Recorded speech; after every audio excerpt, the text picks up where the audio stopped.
Baik,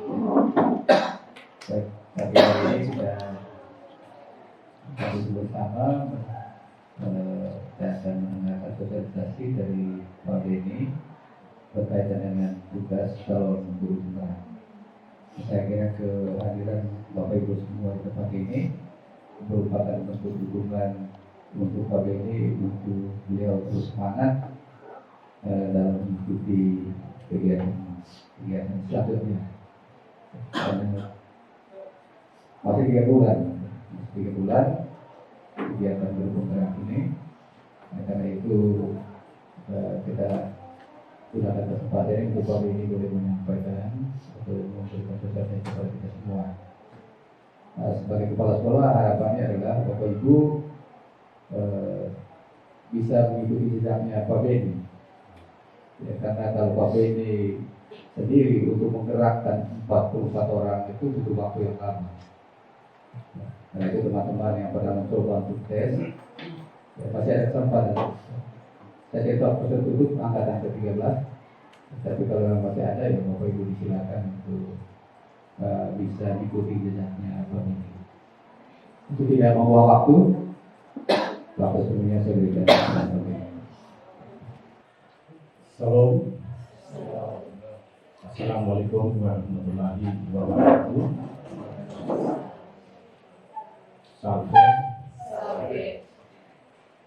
Salam sejahtera untuk kita semua. Pertama-tama saya mengajak kita menaikkan puji dan syukur kepada Tuhan Yang Maha Esa karena atas izinnya kita masih diberikan kesempatan untuk melakukan aktivitas kita hari ini, dan istimewa untuk kita dalam mengikuti sosialisasi modul 1.4 di program pendidikan guru penggerak, yaitu tentang budaya positif.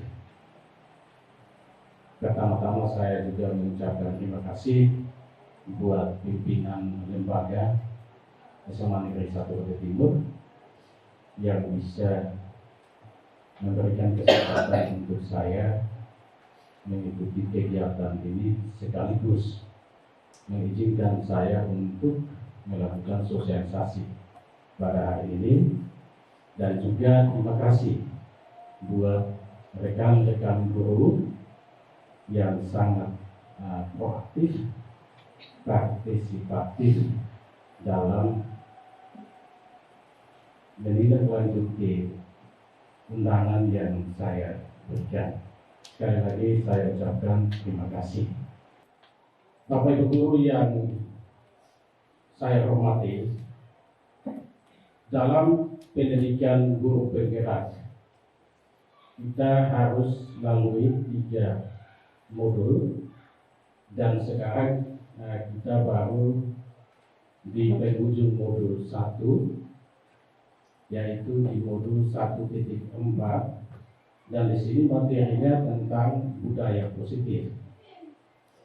Dan di akhir setiap modul itu kita harus membuat suatu aksi nyata.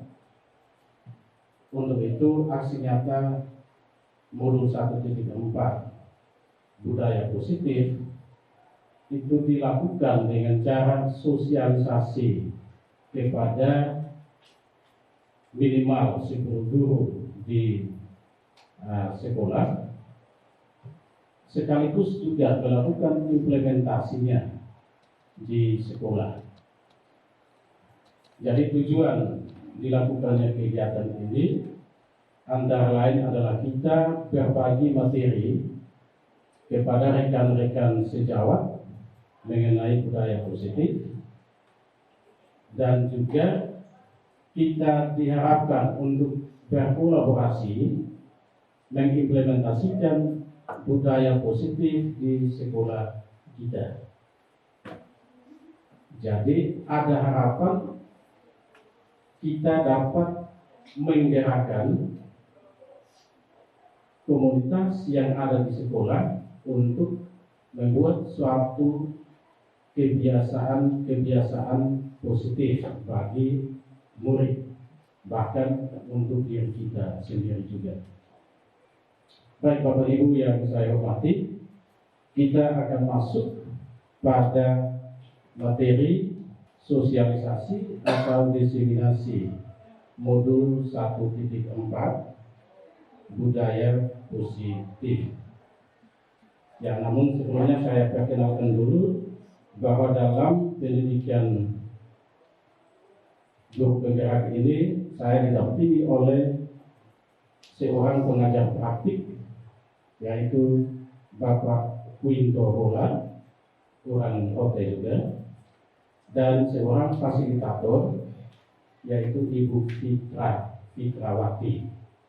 Baik Bapak Ibu, kita lanjutkan pada materi sosialisasinya.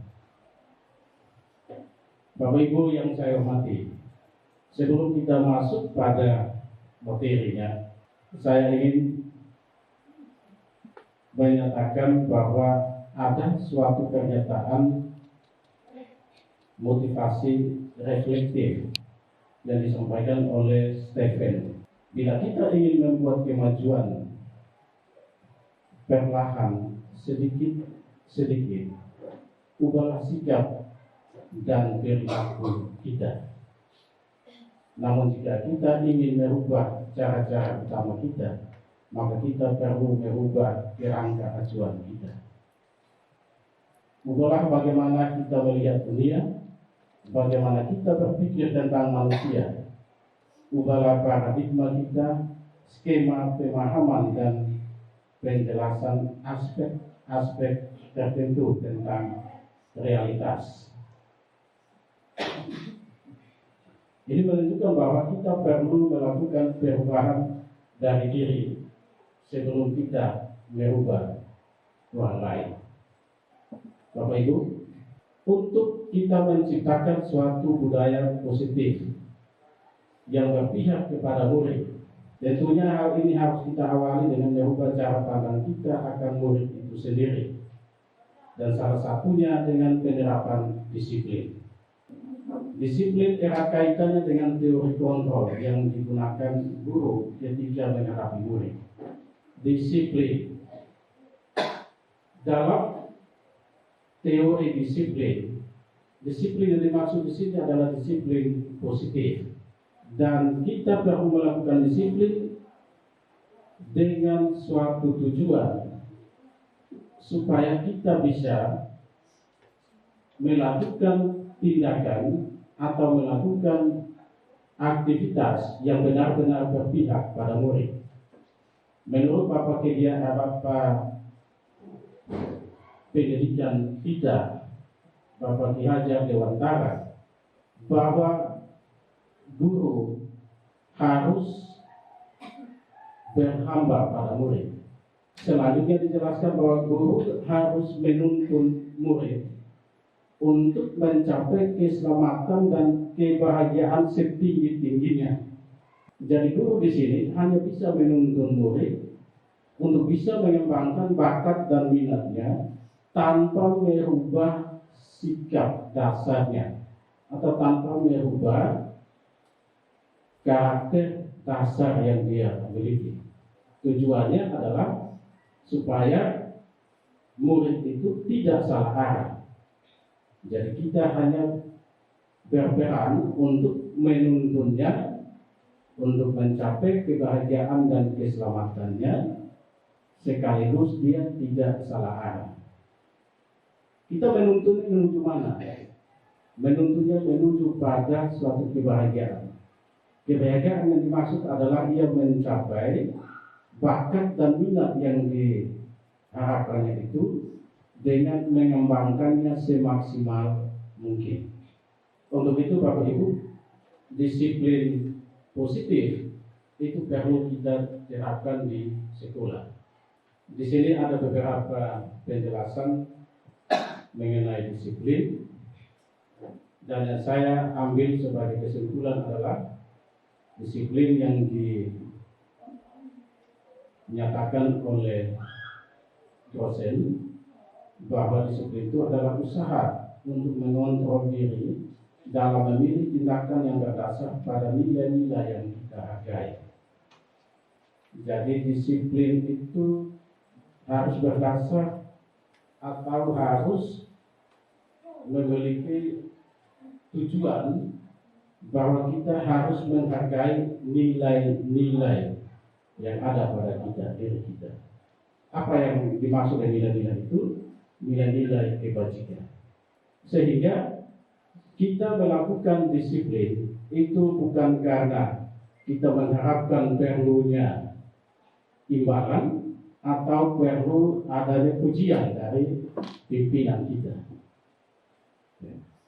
Tetapi kita melakukan disiplin itu hanya benar-benar kita mau menghargai diri dan nilai-nilai yang ada pada diri kita. Motivasi ini yang perlu ada dalam diri kita, teman-teman guru, supaya kita berdisiplin bukan karena takut pimpinan, bukan karena nanti dapat pujian. Kita berdisiplin dalam hal apa saja, yang terutama mengenai tugas pokok dan fungsi kita. Kita disiplin mengajar bukan karena takut supervisi. Kita disiplin menuntun atau membimbing murid bukan karena takut ada pemeriksaan dari pimpinan. Kita melakukan disiplin bukan karena imbalan, tetapi kita benar-benar melakukan disiplin karena menghargai diri kita dan nilai-nilai yang ada pada diri kita. Itu yang dimaksud oleh dosen. Lalu yang berikut, setelah kita melakukan disiplin, ada hal lain juga yang perlu kita ingat, yaitu motivasi diri. Motivasi diri itu sebenarnya ada kaitan erat juga dengan disiplin. Dan dalam motivasi diri ada motivasi yang di sini, kalau di slide itu ada yang sifatnya mudah, ada yang sedang, ada yang sulit. Motivasi diri ini ada 3 tahapan di situ, tetapi motivasi yang sulit ini sebenarnya adalah motivasi yang sifatnya intrinsik atau motivasi yang dari dalam diri kita. Sehingga saya sampaikan tadi bahwa sebenarnya motivasi diri itu ada kaitannya dengan disiplin diri. Motivasi yang bersifat intrinsik itu adalah motivasi yang benar-benar dari dalam diri kita. Kita yang menggerakkan sendiri motivasi itu, sehingga apa yang kita lakukan itu benar-benar menjadi kekuatan kita untuk melakukannya. Sementara motivasi ekstrinsik atau eksternal itu motivasi dari luar, dan bisa saja motivasi itu berhasil hanya di awal-awal, tetapi selanjutnya tidak lagi bermanfaat. Salah satu contoh motivasi eksternal, misalkan melakukan ini dengan benar, maka diberikan hadiah. Hal ini kita sebagai guru kadang juga kita melakukan itu di kelas, memberikan imbalan supaya bisa belajar, memberikan hadiah jika nilainya baik atau bisa ranking. Nah, itu motivasi eksternal. Motivasi ini awal-awal berhasil jika anak mendapatkan prestasi baik lalu kita memberikan hadiah. Tetapi lama-kelamaan kalau tidak ada lagi hadiah itu, maka dengan sendirinya motivasi dirinya itu mulai menurun. Jadi motivasi yang paling baik adalah motivasi eksternal. Apa internal? Kita melakukan tindakan atau perilaku yang berbeda-beda, bermacam-macam. Ya.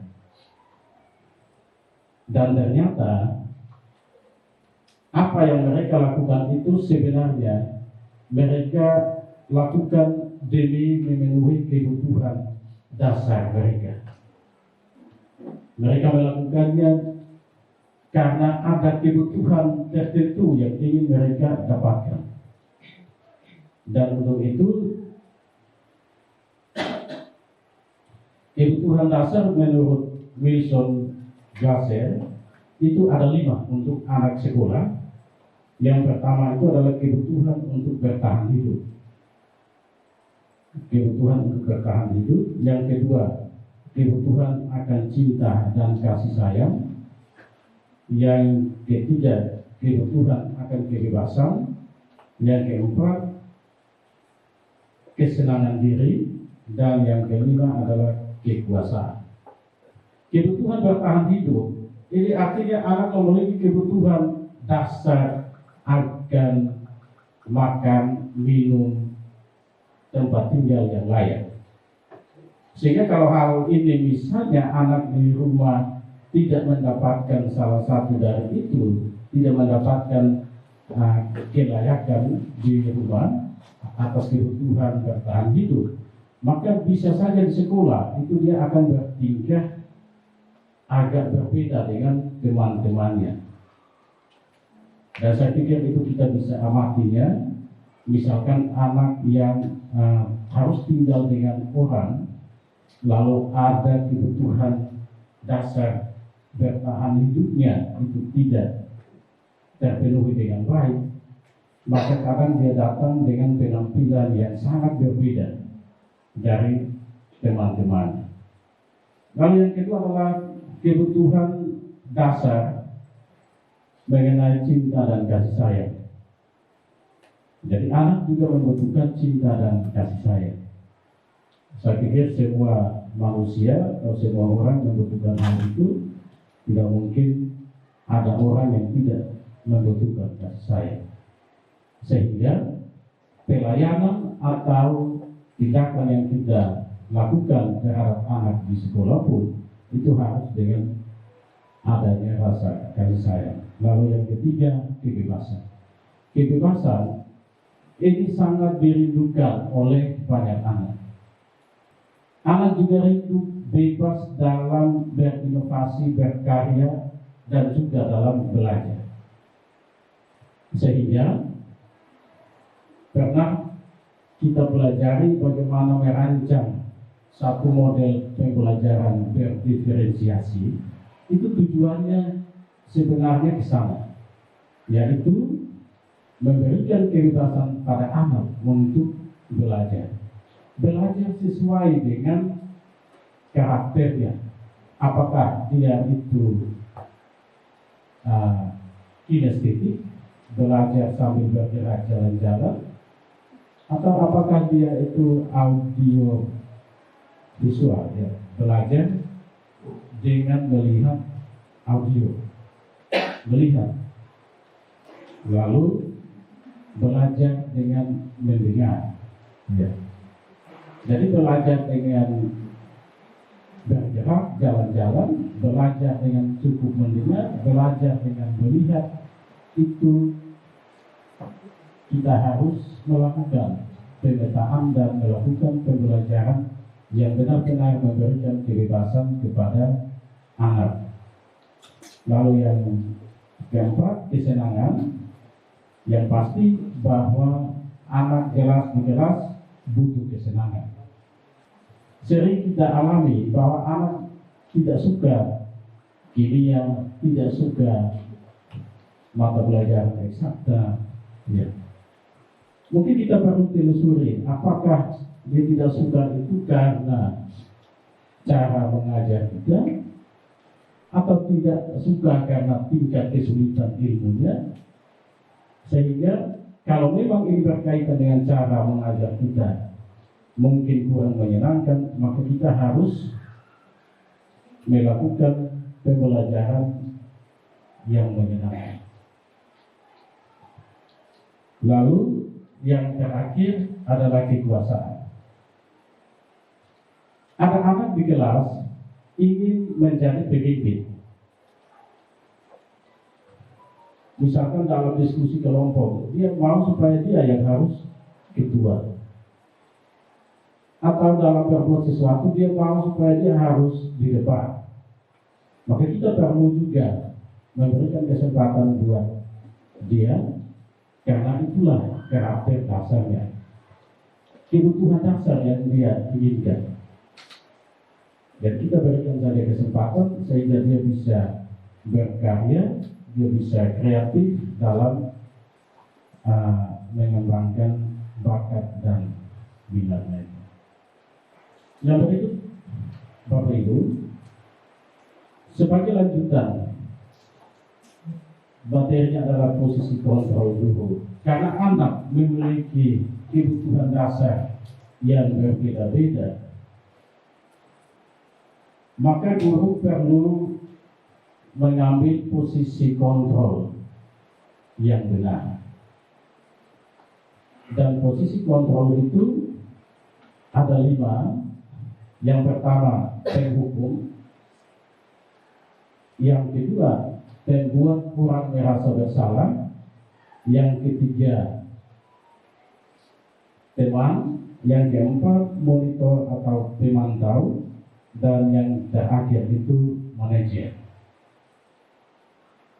Saya pikir posisi kontrol yang ada ini, kita sebagai guru, apalagi guru yang sudah masa kerjanya 5 tahun ke atas, pasti sudah bisa menjalankan semua ini. Sudah pernah mengambil posisi seperti 5 posisi ini, baik sebagai penghukum, membuat orang merasa bersalah, dan seterusnya. Dari ke-5 posisi kontrol ini, yang diharapkan adalah kita berposisi sebagai teman atau manajer. Dan yang paling baik itu adalah manajer. Kita lihat apa yang perlu kita lakukan dari posisi kontrol itu. Yang pertama, kalau kita mengambil posisi sebagai penghukum, maka kita harus melakukan hukuman kepada anak, lalu kita harus memaksa dia untuk mematuhi setiap aturan. Jadi kalau anak melakukan kesalahan, kita bisa bentak-bentak,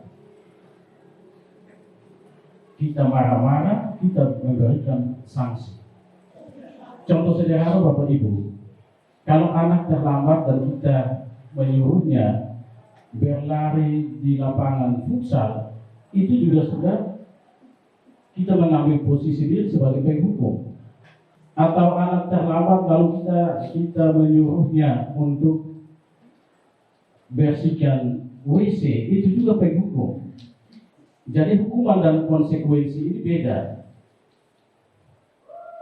Kalau konsekuensi berarti dia bertanggung jawab atas apa yang dia lakukan. Misalnya kalau dia mematahkan pensil temannya, maka dia disuruh menggantikan pensil. Berarti itu konsekuensi, bertanggung jawab terhadap apa yang dia lakukan. Jadi itu tidak masalah. Tetapi kalau penghukum, itu berarti kita memberikan sanksi dan hukuman. Dan dia benar-benar tidak merasakan bahwa apa yang dilakukan itu dia harus bertanggung jawab, tetapi dia merasa bahwa dia itu sudah dilakukan, dia itu sudah mengalami perlakuan yang tidak adil, tidak benar. Lalu yang berikutnya, membuat orang merasa bersalah. Ya. Dalam membuat orang merasa bersalah, yang ini guru berkata lembut, ramah, tetapi di sini ada penyesalan guru yang luar biasa. Dan terakhir membuat anak itu merasa bahwa dia sudah sangat-sangat berdosa terhadap gurunya, atau mungkin terhadap orang tuanya, atau mungkin terhadap temannya. Sehingga perasaan bersalah itu tetap dibawa oleh anak itu dan menjadi beban pikiran untuk dia sendiri. Mudah-mudahan di tempat kita kalau kita membuat anak merasa bersalah itu dia tidak terbeban, jangan sampai dia rasa senang seperti itu. Ya. Tapi yang diharapkan adalah kita juga tidak boleh membuat anak merasa dirinya benar-benar bersalah. Lalu sebagai teman, kalau sebagai teman ini dia gampang-gampang sulit untuk kita terapkan sebenarnya. Karena sebagai teman, maka kita harus merangkulnya, kita harus bicara dengan dia layaknya seorang teman. Seperti di sini dituliskan, ayo bantulah diri Bapak ya. Ada lagi, ya sudah, hal ini tidak apa-apa, nanti Ibu bantu bereskan.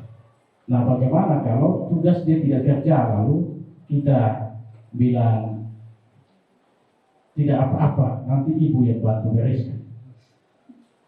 Jadi saya bilang posisi ini gampang-gampang sulit untuk kita terapkan. Tetapi sebagai guru kita perlu memposisikan diri sebagai teman. Kalau sebagai monitor atau pemantau itu dia hanya memantau saja pada anak, dan anak di saat melakukan kesalahan maka itu dia langsung menerapkan aturannya untuk anak itu. Langsung ditanya peraturannya apa yang telah kamu lakukan, sanksi atau konsekuensinya apa. Ya. Jadi pemantau ini benar-benar dia disiplin dengan aturan yang ada. Di saat anak melakukan kesalahan, maka dia sudah harus tahu bahwa aturannya di mana, sanksinya apa, dan itu langsung diberikan kepada anak. Ini juga tidak diharapkan untuk kita lakukan. Dan yang paling terakhir adalah manajer. Manajer dan teman ini hampir sama, tetapi kalau manajer ini dia harus lebih tegas. Posisi manajer ini dia tanyakan pada anak yang bersalah apa yang kita yakini, apakah kamu meyakininya, jika kamu meyakininya apakah kamu bersedia memperbaikinya. Ya. Jadi ini misalkan kalau anak berbuat kesalahan, maka manajer itu dia mengarahkan anak kepada masalahnya dengan harapan anak menyadari sendiri masalah yang dilakukan dan memperbaikinya sendiri.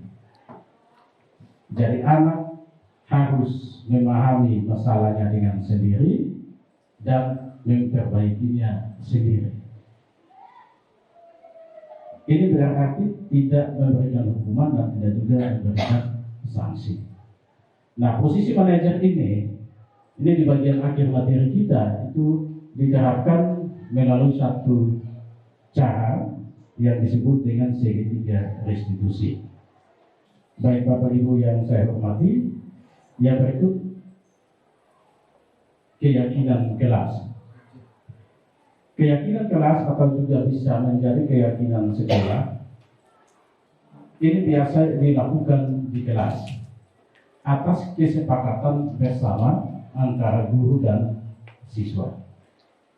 Keyakinan kelas itu dia bersifat lebih abstrak daripada peraturan, dan dia kalau peraturan itu dia agak majemuk, agak banyak, tapi kalau keyakinan kelas itu hanya sedikit saja dan konkret ada di kelas, dan itu harus dirumuskan secara rinci antara guru dan murid.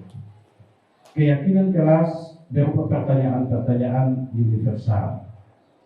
Pernyataan keyakinan kelas senantiasa dibuat dalam bentuk positif. Dan selanjutnya, Bapak Ibu, jadi contoh keyakinan kelas itu misalnya kita sama dengan membuat dengan anak membuat kesepakatan kelas. Ya. Misalnya Bapak Ibu dengan anak-anak membuat kesepakatan harus guru sudah ada di kelas, maka tidak ada lagi yang masuk kelas. Tapi itu harus bersama dengan murid, tidak sepihak, dia harus bersama-sama. Dan keyakinan kelas ini paling banyak ini kalau bisa kita mintanya dari murid. Karena nanti mereka yang merumuskan sendiri, mereka yang tahu bahwa di kelas tidak boleh ribut, disiplin, rajin kerja tugas, membersihkan kelas, hormat pada guru, memberikan salam pada guru di saat guru masuk. Itu nanti mereka yang mengutarakan itu. Jadi intinya bahwa kita memandu mereka saja untuk membuat kesepakatan itu. Kita mengarahkan mereka bagaimana supaya kelas kita menjadi kelas yang baik. Nanti mereka sendiri yang mengutarakannya. Dan setelah itu baru kita rangkumkan semua menjadi suatu keyakinan kelas. Sehingga suatu saat kalau ada anak yang melanggar keyakinan kelas itu, dengan sendirinya dia sadar bahwa waktu itu kita sepakat, tetapi saya sudah melanggarnya. Lalu yang berikut Bapak Ibu tentang segitiga restitusi. Ya. Segitiga restitusi ini sebenarnya suatu cara untuk menyelesaikan masalah siswa kita. Dan tadi di awal di posisi kontrol saya bilang posisi manajer sangat erat hubungannya dengan.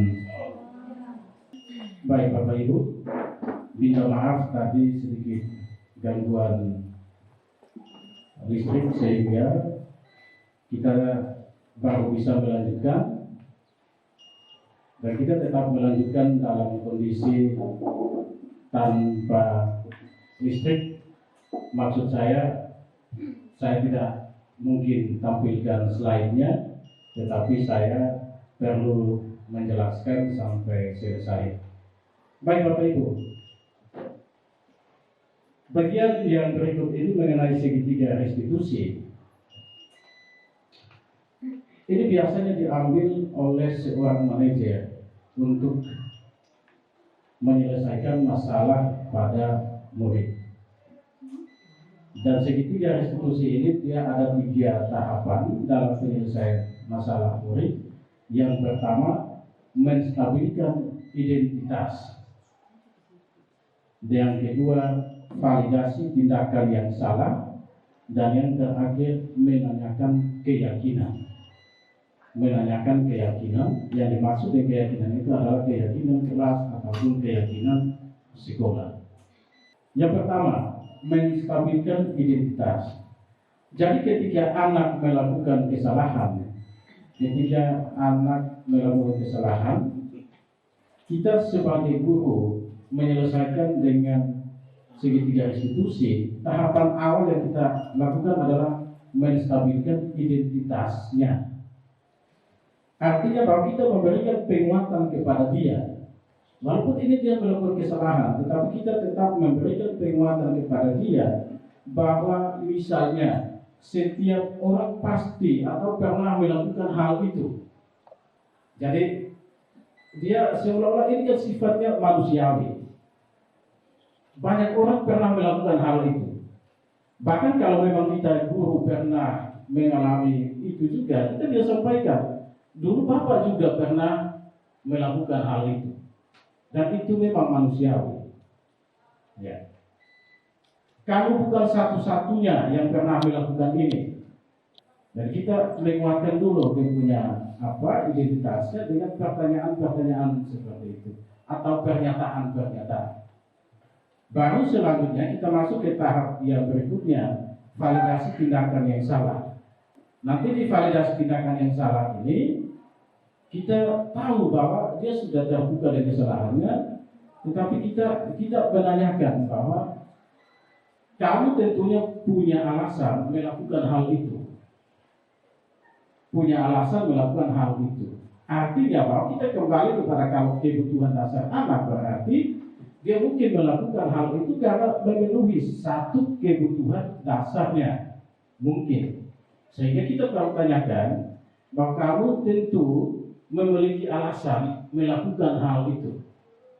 Atau mungkin kita bisa menanyakan bahwa Apakah masih ada cara lain yang lebih baik yang dapat kamu lakukan untuk kamu bisa dapatkan apa yang kamu butuhkan? Apakah masih ada cara lain? Sehingga di sini dia akan melihat bahwa oh ini yang saya lakukan ini ada salahnya, ini ada salahnya. Di sini tahapan validasi kesalahan.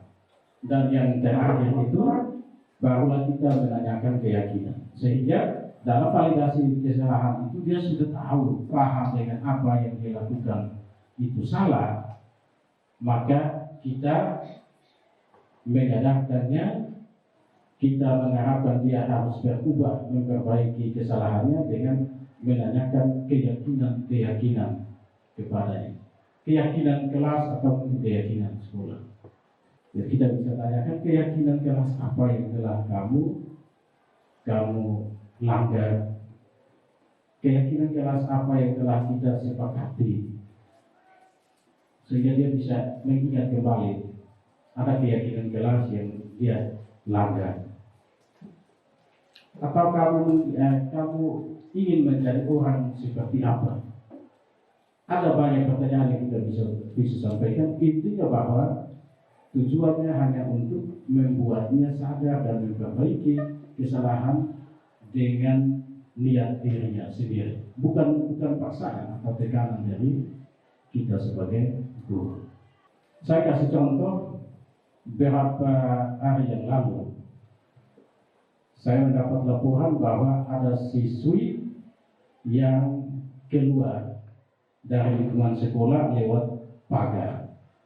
Jadi saat itu saya berpikir, nanti saya panggil dan saya coba melakukan penyelesaian masalah ini dengan pola segitiga restitusi.